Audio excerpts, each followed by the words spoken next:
Assalamualaikum warahmatullahi wabarakatuh. Perkenalkan, nama saya Muhammad Reza Darmawan A, mahasiswa jurusan jurnalistik Universitas Islam Al-Uddin Makassar. Dalam video kali ini saya akan menjelaskan materi saya, yakni ekonomi media, masalah dalam struktur pasar.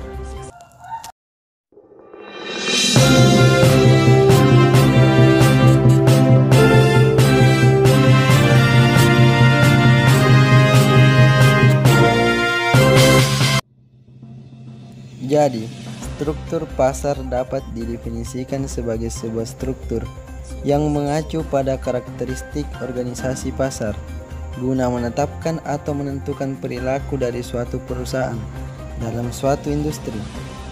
Ketika industri media masih baru, dalam tahap pengenalan siklus hidupnya, banyak proses masuk terjadi. Perusahaan menawarkan banyak versi produk industri yang berbeda-beda, laju inovasi produk yang tinggi, dan pasar berubah dengan cepat. Struktur pasar dapat dibedakan berdasarkan banyaknya penjual dan pembeli. Secara umum, ahli ekologi organisasi mencari kesamaan universal, sedangkan sarjana organisasi industri fokus pada perbedaan industri. Berikut siklus industri dari media industri. Pertama, fase awal, ditandai dengan volume keluaran yang rendah dengan biaya yang tinggi. Kedua, tahap selanjutnya menunjukkan masuknya secara cepat perusahaan baru yang tertarik oleh penjualan yang berkembang pesat dan laba yang meningkat di industri.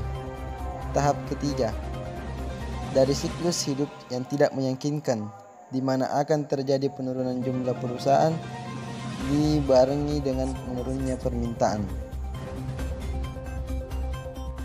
Organisasi industri. Ada 3 bagian dari organisasi industri. Yang pertama, kerangka kerja struktur. Kerangka ini menjelaskan hubungan antara bentuk-bentuk alternatif dari struktur pasar. Yang kedua, biaya tenggelam, yaitu korelasi positif antara tingkat masuk dan keluar. Yang ketiga, evolusi industri. Ketika pasar industri berevolusi dari lahir hingga dewasa, maka tingkat pertumbuhan permintaan dan ukuran efisien minimum dari perusahaan kemungkinan besar akan berubah.